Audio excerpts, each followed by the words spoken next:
Jadi kita semua pasti bersyukur ya bahwa pemilu kita kali ini berlangsung jauh lebih tenang, jauh lebih damai dibanding pemilu kita tahun 2019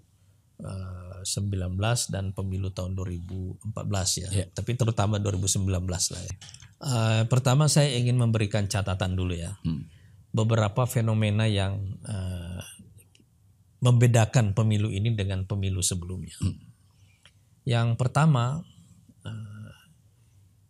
tidak ada oposisi dalam pemilu kali ini. Tapi catatan penting saya di sini adalah pudarnya sekularisme. Itu ya. Meningkatnya kesadaran beragama, gitu ya. Dan tidak mungkin lagi kita memisahkan agama dan negara, Islam dan politik. Nggak bisa lagi kayak begitu ya. Tapi ini tidak secara langsung berarti bahwa pilihan agama ya pilihan politik. Nggak bisa ya. Gitu ya.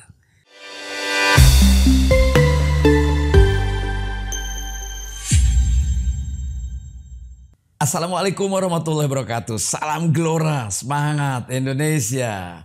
Sahabat Gelora, kembali saya Deddy Gumelar menjumpai Anda dalam Anies Mata Menjawab episode ke-32. Hampir 1 bulan loh saya nggak bertemu Pak Anies di dalam satu frame di Anies Mata Menjawab ini karena berbagai kesibukan beliau dan kesibukan saya di Dapil. Terima kasih untuk orang Bekasi sama orang Depok yang sudah menerima saya apa adanya. Nah, untuk itu sekarang kita mengambil tajuk pembahasan kira-kira menjelang pencoblosan. Apa yang akan terjadi dan fenomena seperti apa.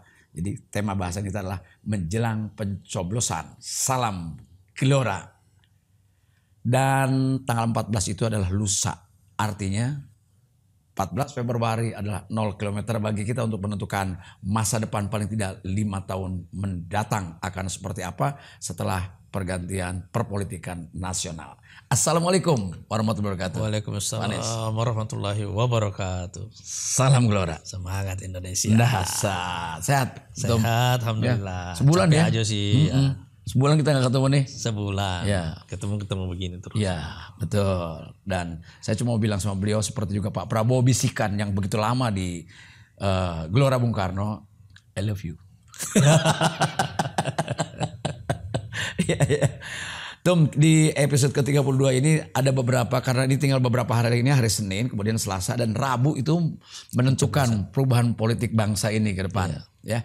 Nah, lembaga survei Spin dan Median ini sudah mengeluarkan rilis ya.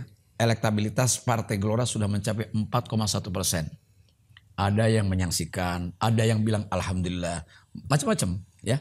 Namun gimana Pak Anies, makin yakinkah Gelora akan lolos ke Senayan? Ini titipan pertanyaan dari masyarakat. Dari saya. Kalau saya yakin insya Allah. Jadi pertama terima kasih Bang Ing. Saya ingin menyapa dulu seluruh pemirsa yang mengikuti acara ini secara rutin. Alhamdulillah kita bertemu lagi ya. Ya, alhamdulillah. Ini 2 hari menjelang pencoblosan ya. Mengenai hasil survei Spin dan Median ya, 4,1 sama 4% tingkat elektabilitas Partai Gelora. Pertama saya menganggap itu sebagai motivasi, sumber optimisme yang menguatkan keyakinan kita bahwa insya Allah target Partai Gelora dalam pemilu kali ini insya Allah bisa kita capai gitu ya. Ya, paling tidak mendorong cumungut anak-anak muda untuk masuk Partai Gelora. Iya. Jadi ini adalah pemilu pertama yang diikuti oleh Partai Gelora. Kalau Partai Gelora bisa lolos parlemen threshold kali ini, 4%. maka kita akan membukukan fenomena yang sama seperti yang pernah dilakukan oleh Partai Demokrat tahun 2004. Pertama kali langsung masuk. Kemudian Gerindra tahun 2009. Betul. Kemudian Nasdem tahun 2014. Ya. Jadi kalau Gelora masuk di sini, insya Allah ini akan menjadi fenomena yang keempat. Artinya ada partai lahir masuk ikut pertama pemilu pertama dan alhamdulillah dan lolos ya. Amin. Walaupun begitu saya tetap selalu berpikir begini ya. Di ujung dari semua kerja keras kita pada akhirnya apapun yang akan terjadi akhirnya kita sebut sebagai takdir. Ya. Kalau Gelora lolos parlemen threshold, itu adalah takdir Allah Subhanahu wa taala. Tidak lolos itu juga adalah takdir Allah Subhanahu wa taala. Cuma kita dianjurkan untuk terus berdoa, karena doa dan takdir itu kata Rasulullah sallallahu alaihi wasallam, inna du'a wal qadar yatasara'ani fis sama. Doa dan takdir itu berkelahi di langit, bergulat. Ya. Mana yang lebih kuat? Iya. Jadi seandainya ada takdir kita tidak lolos, tapi kita terus-menerus berdoa, mudah-mudahan doa kita bisa mengubah takdir kita. Yeah. Begitu juga seandainya ada takdir kita lolos 4%, mungkin doa-doa kita juga akan menambah persentasenya ya. Selain usaha 4%, ya. Nah, tapi saya percaya bahwa dalam Quran itu doa itu cepat naiknya ke langit. Karena ada beberapa faktor. Salah satunya adalah karena tidak ada hijab antara doa itu dengan langit. Yaitu dosa-dosa. Tidak ada penutup. Ya, dosa-dosa itu bisa menghalangi. Ya. Tapi doa ini perlu turbo, mesin turbo yang mengangkatnya naik ke langit. Namanya amal. Wal amalus sholihu yarfa'uh. Jadi amal soleh itu mengangkat doa-doa kita itu ke langit. Kalau kita menerjemahkan amal soleh dalam kerja politik, ya kita kerja dalam bahasa saya sampai ujung paling akhir dari tenaga kita gitu loh. Nah, saya rasa semua persiapan sudah kita lakukan di tengah semua kesulitan, karena ini partai lahir di tengah krisis. Begitu lahir ada COVID, jadi kita relatif kehilangan waktu 2 tahun nggak bisa bergerak sama sekali. Tahun ketiga kita sudah masuk di Fairpol. Kemudian tahun keempat kita sudah mulai masuk di BAC, dan baru kita ada sedikit kelonggaran untuk bergerak gitu ya. Jadi di tengah semua kesulitan situasi ini dan juga keterbatasan kita semuanya sebagai partai baru, dan saya selalu menyebut ini partai du'afa gitu ya. Partai kaum du'afa ini. Ya Kak Bamin juga kan. Caleg gedean cita-citanya daripada duitnya. Tapi kerja terus. Ya, jadi dengan semua kesulitan itu, semua keterbatasan itu, kita sudah melakukan apa yang mampu kita lakukan.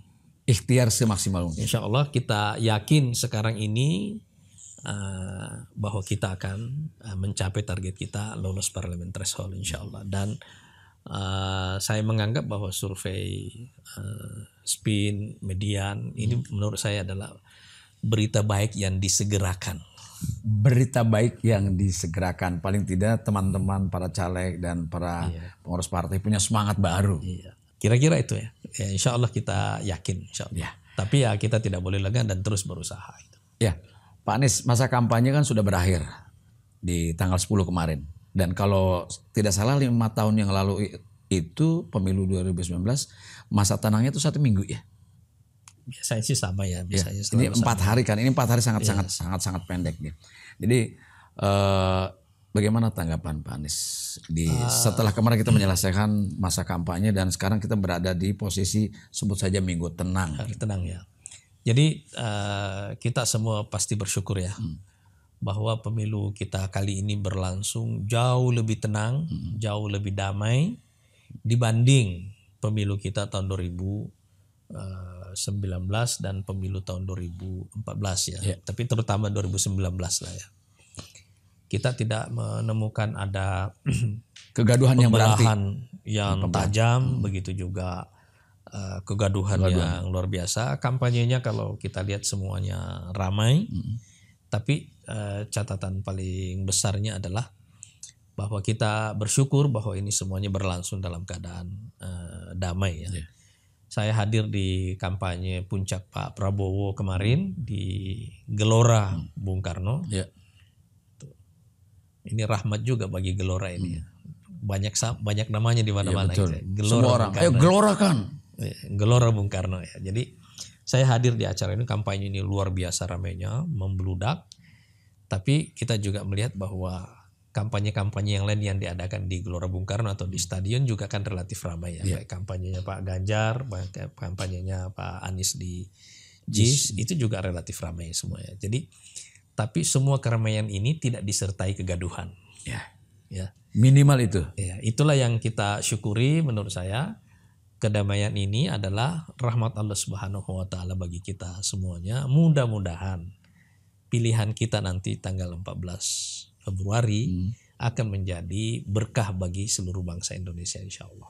Karena dalam keadaan tentram, damai gitu. Ya. Dan kita juga perlu berterima kasih pada aparatur, baik kepolisian maupun aparatur yang lain sudah bisa mengamankan sedemikian rupa. Ya, saya kira mereka mengantisipasi pelaksanaan kampanye ini secara sangat baik sekali ya.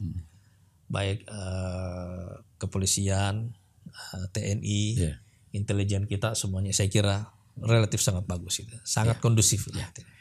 Saya sebagai caleg juga merasakan di lapangan itu, di dapil ya, di konstituen kita itu memang tidak terasa seperti 5 tahun yang lalu kegaduhan dalam pengertian intrik politik dan sebagainya yang setiap langkahnya politiking gitu ya, yang membuat ada masalah-masalah. Kemarin tenang-tenang aja, justru bendera-bendera, spanduk-spanduk, gambar di ujung terakhir. Kelihatan sama problemnya, yaitu memang kekosongan logistik biasa yang membuat sepi. Iya. Ya. Nah, Pak Anies, ini ada satu hal yang mungkin juga bisa disampaikan pada masyarakat bahwa apa sih fenomena politik yang baru yang akan terjadi di pemilu ini? Ini kan kita masih tinggal 3 hari ya, tinggal 2 hari ke depan. Iya. Artinya di masa tenang memang tenang, terasa tenang betul. Ada kesadaran dari orang mencopot balihonya, mencopot spanduknya tanpa kegaduhan, tanpa ribut apapun gitu. Kita betul-betul memang terasa agak berbeda dengan 5 tahun yang lalu. Ini kira-kira fenomena yang akan mengejutkan. Kan Pak Anies selalu memberikan satu kejutan-kejutan di setiap langkah politik dalam pemilu ini. Pertama saya ingin memberikan catatan dulu ya. Beberapa fenomena yang membedakan pemilu ini dengan pemilu sebelumnya. Yang pertama, tidak ada oposisi dalam pemilu kali ini. Tidak ada oposisi, jadi semuanya pendatang baru lah. Bukan pendatang baru, maksudnya tidak ada. Iya, jadi semuanya pendatang. Ya. Bukan pendatang baru sih, artinya 3 calon ini hanya Pak Prabowo yang rasa incumbent ya. Yang rasa incumbent. Iya.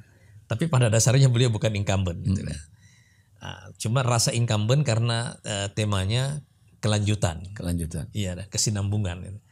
Tapi kita bisa mengatakan bahwa tidak ada satu tema di antara ketiga capres ini yang bisa dikatakan sebagai tema head to head.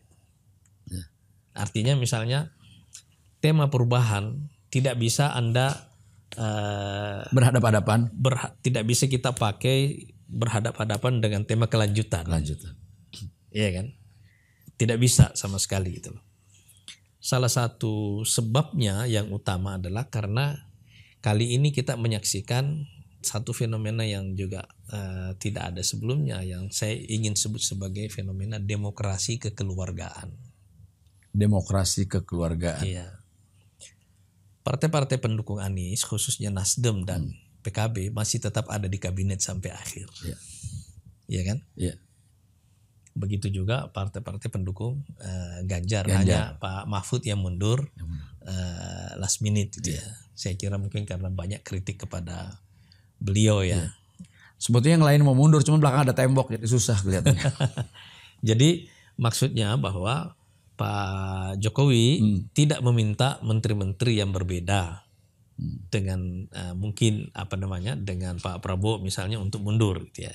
Jadi tetap semuanya ada di kabinet, dan menurut saya ini faktor yang menyebabkan kenapa tidak ada satu paslon yang misalnya yang artinya khususnya paslon 1 dan 3 yang bisa mengklaim diri sebagai oposisi.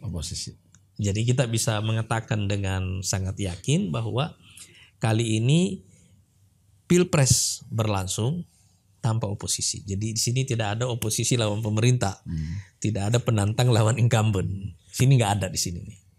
Ini menurut saya satu fenomena yang menarik. Kenapa? Karena memang aura rekonsiliasi itu mendominasi pada dasarnya perbincangan gitu ya. Jadi setelah rekonsiliasi Pak Prabowo dengan Pak Jokowi, memang isu oposisi itu jadi tidak relevan. Satu itu, yang kedua mungkin paling juga di panggung-panggung perdebatan kelihatan masih kalau cuma saling ledek, saling serang itu biasa dalam perdebatan. Iya biasa. Tapi ini fenomena kedua yang ingin saya katakan ya, bahwa satu, ini tidak ada tema oposisi. Tema oposisi yang tidak ada. Itu nggak ada. Kita bisa mengatakan kali ini pilpres berlangsung tanpa oposisi. Yang kedua, perdebatan hari ini pada pilpres kali ini karena tidak ada oposisi. Juga tidak melahirkan diferensiasi yang kuat dalam perdebatan itu. Nyaris tidak ada perbedaan di situ. Yang kuat. Tidak ada.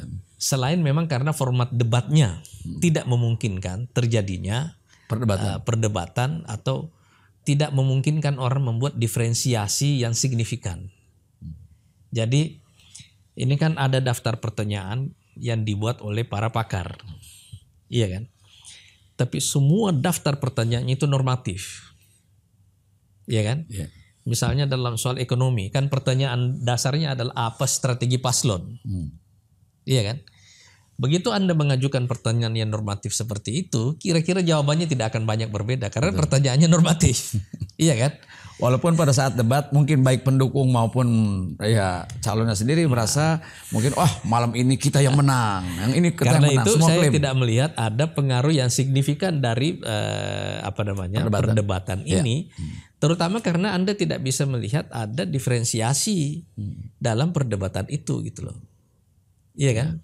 Secara ide-ide, karena pada dasarnya format debatnya tidak memungkinkan itu terjadi gitu. Nah, sekarang semua istilahnya ada sedikit kegaduhan kecil yang terjadi khususnya pada debat ketiga ya. Begitu yang kita lihat ketika Pak Anies menyerang Pak Prabowo terutama dengan scoring. Ya. Prestasinya di kementerian ya menurut saya. Akhirnya kan itu tidak menjadi perdebatan ide. Iya kan? Yang ada jadi backfire juga tuh. Itu tidak menjadi perdebatan ide. Sebab kalau scoring seperti itu, semua orang bisa di scoring seperti itu kan subjektif. Iya kan, seperti itu. Tapi maksud saya adalah ini fenomena kedua yang kita lihat itu loh. Tidak ada perbedaan yang diferensiasi yang signifikan dalam perdebatan itu karena format perdebatannya, karena panelis mengajukan daftar pertanyaan seperti itu tidak memungkinkan terjadinya perdebatan. Saya hadir di 4 dari 5 debat capres ini semuanya, dan ini catatan saya yang paling penting dari perdebatan ini ya. Selain itu karena aura rekonsiliasi, kelihatannya public mood juga atau publik juga sebenarnya tidak sedang ingin menyaksikan ada pertarungan yang gaduh begitu ya, yang membahayakan. Iya. Jadi mood yang ada di publik ini memang mood adem gitu ya. Saya kira mungkin karena mood adem ini juga orang punya harapan, udahlah pilpres 1 putaran aja gitu loh. 1 putaran saja. Iya, itu saya kira karena ini backgroundnya ya. Ini backgroundnya. Toh tidak ada yang perbedaan atau diferensiasi yang terlalu tajam, yang nyata, terlalu kuat gitu ya, seperti itu ya. Artinya diferensiasi dalam pengertian ide dasar ya, sehingga sebagian besar saya kira yang paling mendominasi situasi atau public mood sekarang ini memang ya aura rekonsiliasi. Gitu. Di luar survei sebetulnya semua capres itu, semua calon itu merasa berhak mengklaim 1 putaran masing-masing kan, karena mungkin melihat setiap pertemuan di publik di gedung atau di stadion itu rata-rata dibanjiri pendukung sama gitu. Ini belum berbasis survei. Tapi kalau berbasis survei kan kelihatan sekali angkanya gitu loh. Ada silent majority kan. Ada majority yang tidak ikut dalam kampanye terbuka, iya kan? Tapi sudah menentukan. Tapi sudah menentukan pilihan dan seterusnya. Cuma menurut saya karena tidak ada oposisi dan tidak ada diferensiasi yang signifikan misalnya dalam perdebatan itu, saya menyimpulkan bahwa, atau ini paling tidak dalam analisa saya, memang aura rekonsiliasi itu mendominasi public mood itu.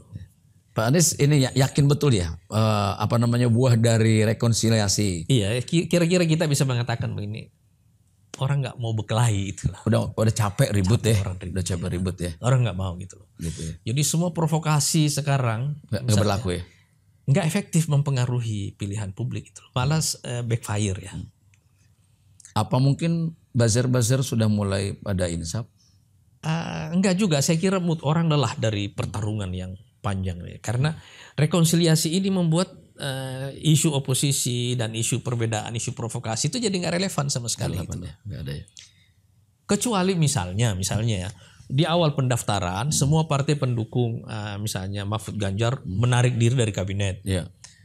Kemudian partai pendukung Anies Muhaimin menarik diri dari kabinet. Menantang. Iya betul. Iya kan? Jelas-jelas oposisi. Jelas kayak begitu. Itu kan nggak terjadi juga. Gitu. Kalau memang dia Pak Prabowo ini disimbolkan sebagai incumbent. Iya. Yang lain menarik. Kan tidak terjadi kan? Karena tidak berani. Nah jadi semua provokasi yang berusaha untuk menciptakan diferensiasi menjadi tidak ketemu. Nggak relevan. Nggak relevan. Jadi saya ingin mengatakan bahwa aura rekonsiliasi itu mendominasi public mood. Gitu loh. Oke.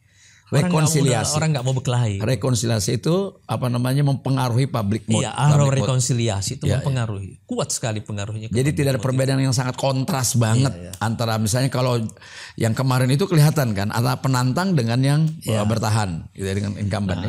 Ada fenomena ketiga yang saya catat ya. Saya kemarin hadir di kampanye puncak Pak Prabowo dan juga mengikuti kampanye puncaknya PDIP. Ya Pak Ganjar Mahfud ya juga mengikuti. Saya tidak hadir tapi kita mengikuti pemberitaannya, juga Anies Muhaimin di JIS dan seterusnya. Kita menyaksikan bahwa masyarakat itu siap untuk dimobilisasi. Karena ada semangat partisipasi politik yang tinggi. Pak Anies melihat lebih tinggi dari 2019 partisipasi kali ini? Iya. Tapi partisipasinya itu partisipasi yang terutama dari kelompok perempuan dan anak muda. Gitu ya. Jadi misalnya kita lihat fenomena emak-emak gitu ya. Masih itu tetap kan ada ya? Tahun 2019 seperti terasosiasi khusus ke Prabowo gitu ya. Itu emak-emak pendukungnya. Iya. Kenyataannya saya melihat bahwa emak-emak ada di mana-mana ini kan. Di semua calon ini itu. Memang mama ada di mana-mana. Saya ingat dulu kita misalnya mobilisasi ke Gelora Bung Karno dulu itu kan sangat berat. Mahal juga gitu ya. Cuma ada perbedaan yang signifikan. Yang hadir dulu dalam setiap mobilisasi di Bung Karno itu aktivis biasanya. Iya kan?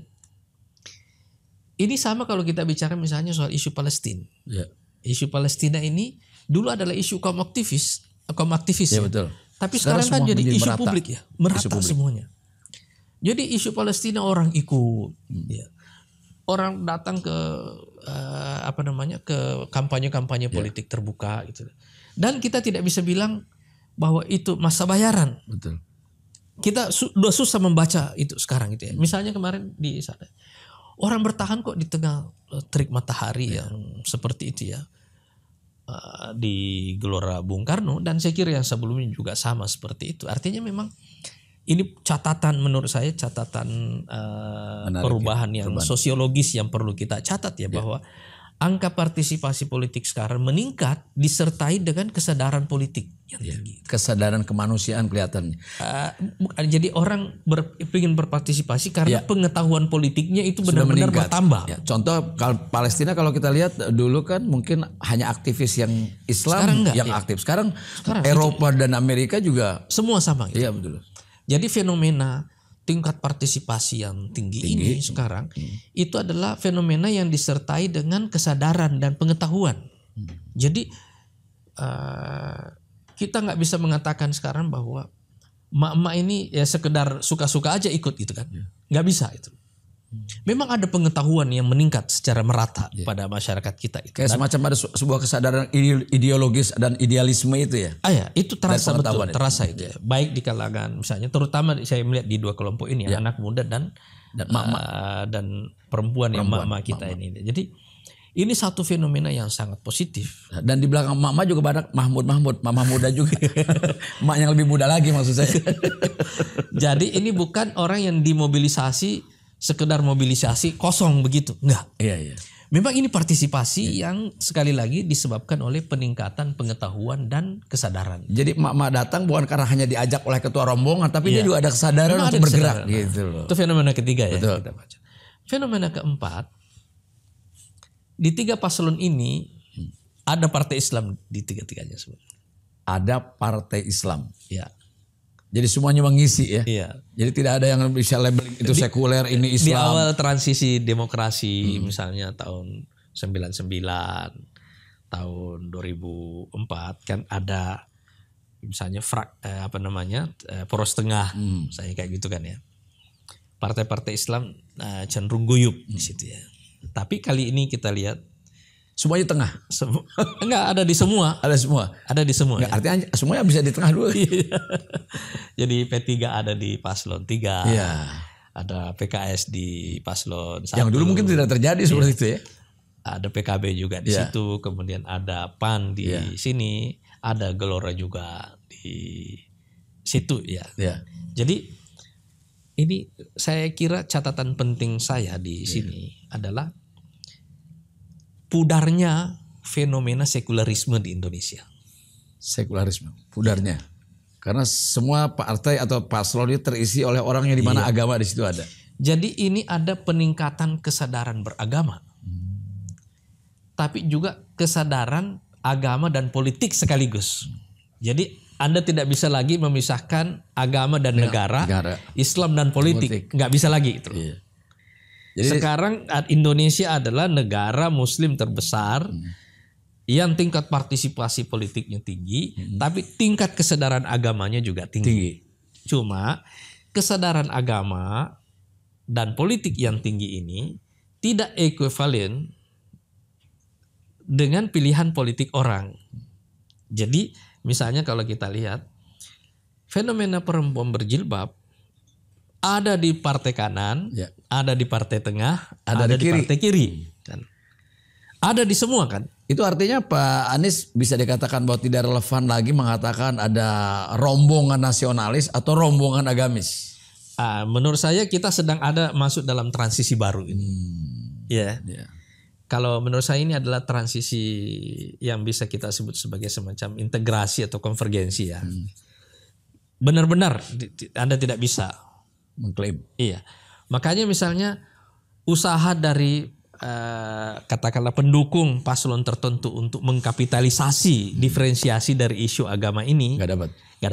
Nggak relevan. Nggak relevan ya. Karena rata-rata ada di manapun. Keren. Itu namanya itu sebuah kesadaran untuk rekonsiliasi. Jadi tapi catatan penting saya di sini adalah pudarnya sekularisme. Itu ya. Meningkatnya kesadaran beragama. Gitu ya. Dan tidak mungkin lagi kita memisahkan agama dan negara, Islam dan politik. Nggak bisa lagi kayak begitu ya. Tapi ini tidak secara langsung berarti bahwa pilihan agama ya pilihan politik. Nggak bisa gitu ya. Jadi kenapa? Karena pilihan politik punya pertimbangan yang lain. Agamanya boleh sama, pilihan politiknya bisa beda. Orang kan bisa bilang Anda orang soleh tapi belum tentu mampu memimpin. Iya kan? Orang juga bisa bilang Anda mungkin bisa memimpin tapi tidak terlalu soleh. Kan bisa begitu kan.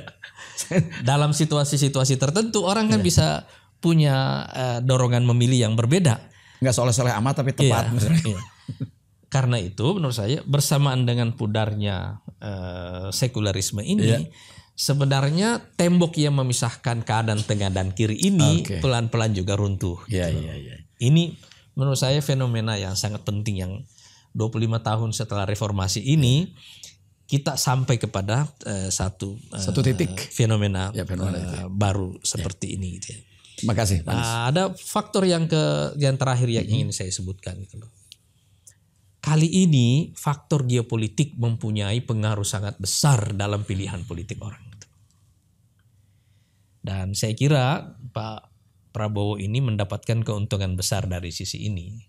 Tahun 98 beliau adalah korban geopolitik. Tapi sekarang beliau ini mendapatkan keuntungan geopolitik. Karena ada krisis global, ya, ada kekacauan geopolitik, maka Pak Prabowo menjadi relevan di sini gitu ya. Jadi tapi saya ingin mengatakan bahwa kali ini pemilu ini menjadi sangat penting dan faktor geopolitik itu sangat mempengaruhi pilihan masyarakat. Saya kira itu fenomena yang kita baca yang sekarang. Sering Pak Anies katakan bahwa tidak mungkin mendapatkan sesuatu yang sempurna, tapi kita harus mendapatkan yang tepat. Ya itulah di Pak Prabowo itu ya.